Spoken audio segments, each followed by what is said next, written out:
वट सावित्री व्रत।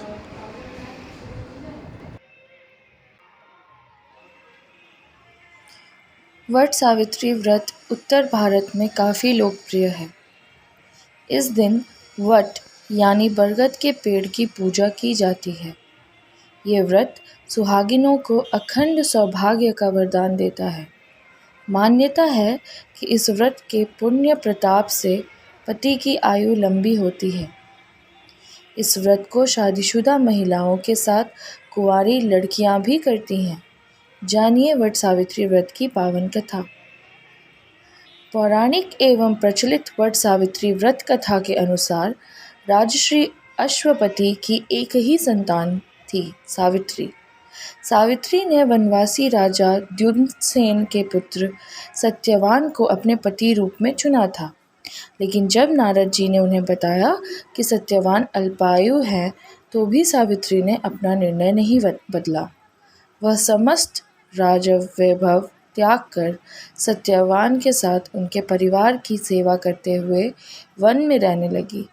सत्यवान लकड़ियां काटने जंगल गए, वहां वो मूर्छित होकर गिर पड़े। सावित्री ने वट वृक्ष के नीचे अपनी गोद में पति का सिर रख उसे लेटा दिया। उसी समय यमराज सत्यवान के प्राण लेने आए। यमराज सत्यवान के जीव को दक्षिण दिशा की ओर लेकर जा रहे थे। सावित्री भी यमराज के पीछे पीछे चल देती है। उन्हें आता देख यमराज ने कहा कि हे पतिव्रता नारी, पृथ्वी तक ही पत्नी अपने पति का साथ देती है, तुम वापस लौट जाओ।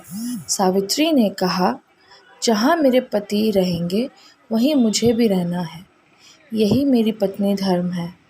यमराज के कई बार मना करने पर भी वो नहीं मानी। अंत में सावित्री के साहस और त्याग से यमराज ने प्रसन्न होकर उनसे 3 वरदान मांगने को कहा।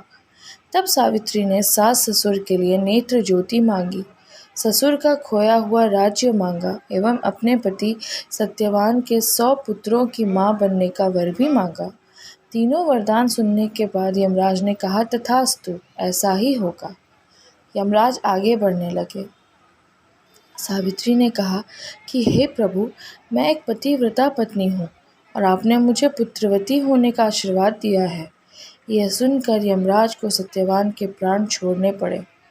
सावित्री उसी वट वृक्ष के पास आ गई जहाँ उसके पति का मृत शरीर पड़ा था। सत्यवान जीवित हो गए।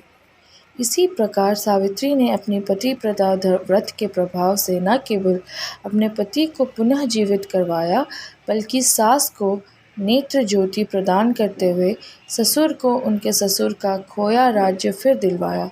तभी से वट सावित्री व्रत पर वट वृक्ष का पूजन अर्चन करने का विधान है। कहा जाता है कि इस व्रत को करने से सौभाग्यवती महिलाओं की मनोकामना पूर्ण होती है और उनका सौभाग्य अखंड रहता है।